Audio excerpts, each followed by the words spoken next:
Oi, gente, esse é o canal Doramas e Afins, e no vídeo de hoje eu vou falar de Notas da Última Fila, que está no catálogo da Netflix. Na verdade, é um suspense Netflix, suspense psicológico que te prende desde o primeiro minuto.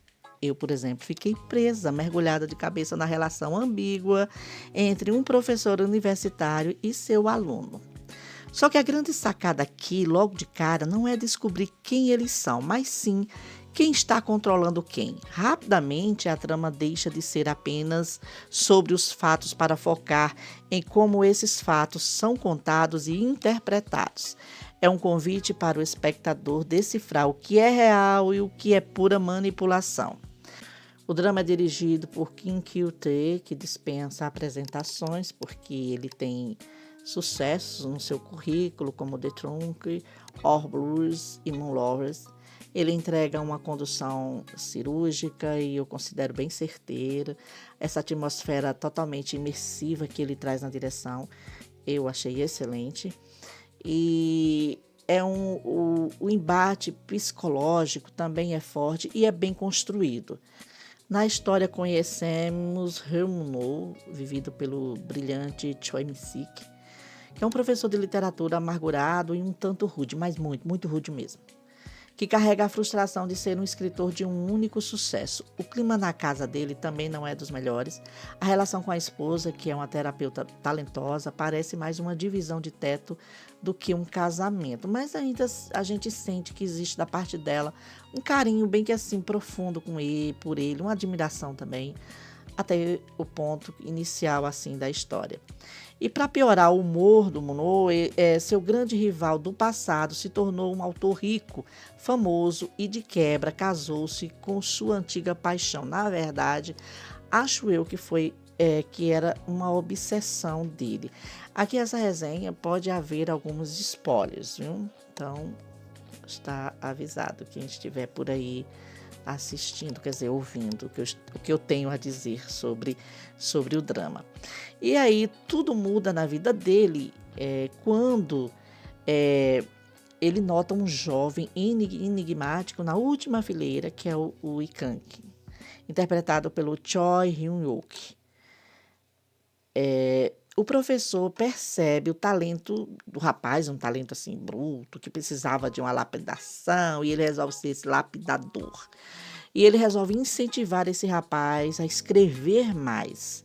Porém, o jogo vira quando o aluno confessa que aquelas histórias perturbadoras não eram ficção, não, mas sim suas próprias vivências. A partir daí, o interesse do professor vira uma obsessão perigosa.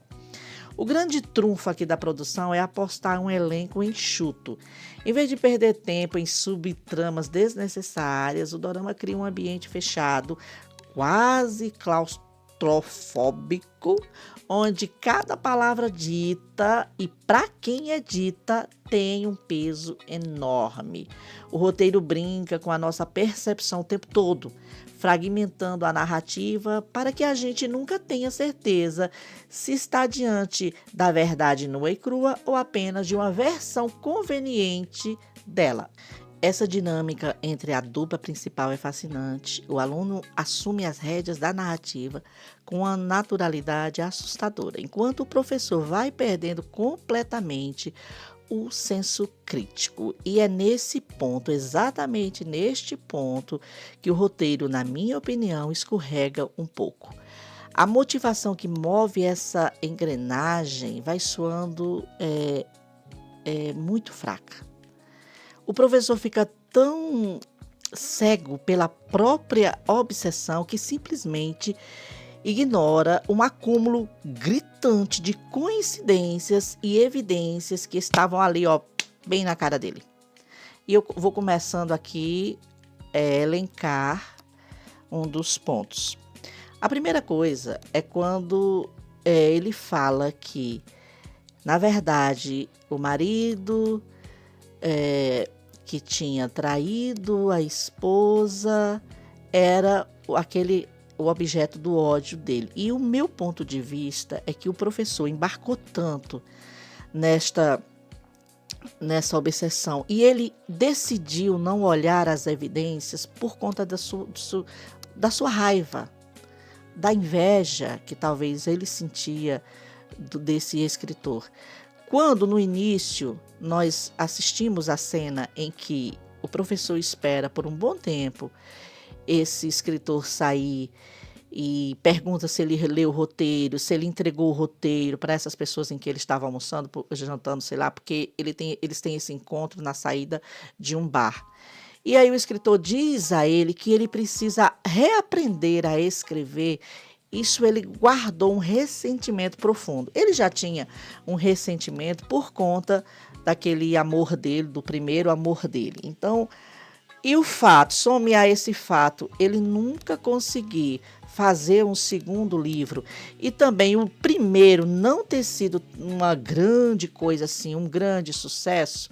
Então, o ressentimento, a mágoa que ele sentia já era uma grande porta aberta, que essa porta vinha cegar e embrutecer o seu raciocínio, porque eram coisas muito, mas muito claras mesmo.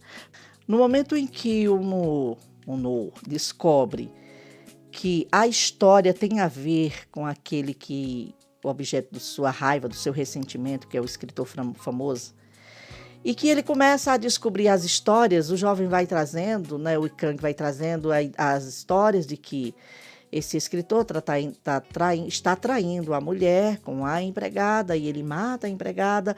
O filho sabe disso, que é o amigo dele, sabe disso, conta para a irmã protege o pai porque ela não quer perder o que ela já conseguiu, porque ela está bem, ela é uma escritora, se tornou uma escritora famosa.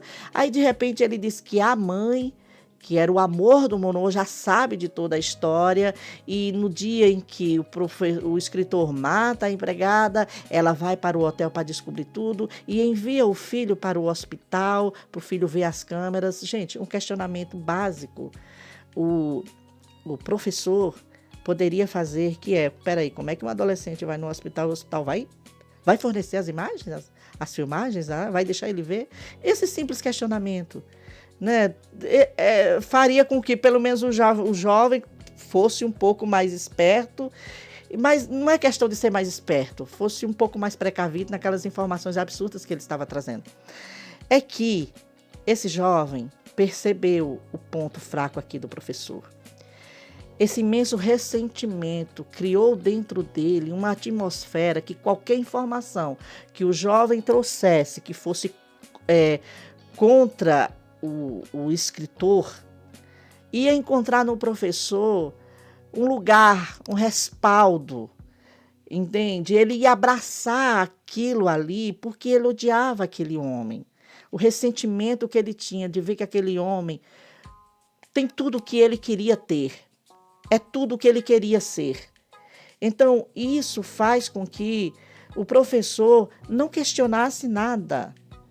Tudo para ele estava sendo justificado por conta do seu ressentimento. A justificativa que o roteiro traz do porquê o Ikang faz tudo isso, eu não achei nem um pouco... como é que eu posso... Qual a palavra que eu estou buscando aqui? Crível. Não me passa credibilidade essa justificativa. Tudo aquilo parece que ele... Toda a sua energia, o trabalho desse jovem está em fazer com que o professor fosse desmoralizado por conta daquilo que lhe aconteceu na infância. Pô, tudo bem, a psicologia pode dizer que ele viu no professor naquele momento alguém que lhe ouviu, ele era uma criança que de repente tinha uma família, mas não tinha mais nada, encontrou um adulto que ouviu a sua dor, ouviu a sua história e estimulou a falar algo que ele não contava com ninguém. Alguém pode dizer que, de repente, ele sentiu feliz e, quando viu o tapete sendo puxado dos seus pés, isso criou um trauma?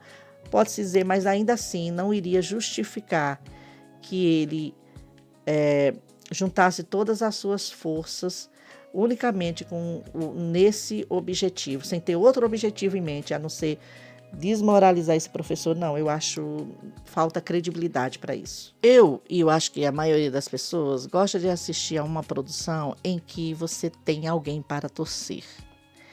Eu não sei como eu poderia torcer por aquele rapaz que eu assistindo aqui já sabia que ele estava mentindo, porque é fácil perceber que ele estava mentindo. Rapidamente todo mundo percebe. Só o professor se enganou. Mas o espectador, não se engana. A gente sabe que ele está escondendo as coisas, que ele está mentindo. Por quê? Por conta das inúmeras coincidências. Não tem como.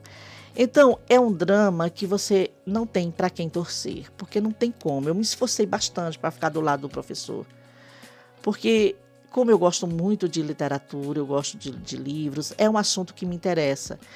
E logo, a princípio, a vontade é ficar do lado do professor, mas não tem como ficar do lado de um homem que não tem honra com nada, que passa por cima de todos os obstáculos, e uma pessoa totalmente obcecada que não considera nada nem ninguém. Porque aquela cena em que o aluno, por nada, faz com que o professor vá roubar notas, é um absurdo aquele professor se submeter a isso. É preciso. A obsessão não pode ser só por escrita. Deve existir outra coisa. E o que é que há? Há o ressentimento com o escritor. Há a frustração de não ter se casado, não ter tido um relacionamento com a mulher que ele amava. Há também o sentimento de inveja, de não conseguir ter sucesso naquilo que ele tanto preza, que é a escrita. É tudo isso que há por trás dessa pessoa. E tudo isso também construiu nesse homem uma pessoa ruim, na verdade. Uma pessoa sem respeito, uma pessoa sem honra. É isso que eu enxerguei naquele professor. Então, como é que eu vou torcer por alguém desse jeito? Não tem como. A trama toda eu fiquei sem saber por quem eu ia ficar do lado. Acabei não ficando do lado de ninguém. Visualmente e tecnicamente, o dorama é impecável. O diretor sabe como valorizar cada silêncio e usa a estética de forma inteligente para sufocar quem ali está assistindo. E o elenco, hein? O elenco é um elenco excelente.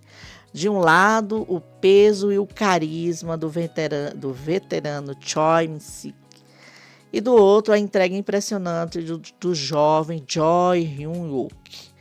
A química desses dois assim é muito boa em tela. Some a isso as participações do Ryu Jun-ho e da Jin Kyun, e juntamente também com todo o resto do elenco estão impecáveis. O desfecho pode dividir, como eu já falei, né, as opiniões e deixar cético muita gente, como eu também já falei sobre isso, né, porque o estopim para essa armadilha não é sólido, não é nem um pouco sólido. Mesmo assim, a experiência de questionar a realidade até o último segundo vale cada minuto. Então é assim, se você está procurando um bom suspense para assistir, é daquele tipo que te deixa presa ali no sofá, na cadeira, não sei onde é que você iria assistir, prestando atenção a tudo que está passando na sua tela, então Notas de Última Fila é feito para você. Gente, se você não inscreveu-se nesse canal, inscreva-se. E se você já assistiu a esse dorama, deixa aí a sua... a sua o quê? Meu Deus, já fugiu. Eu estou vivendo naquela fase da idade em que as palavras de repente somem, sabe? A sua ideia, não, a sua opinião, isso. Deixa aí a sua opinião. É isso, gente. Tchau.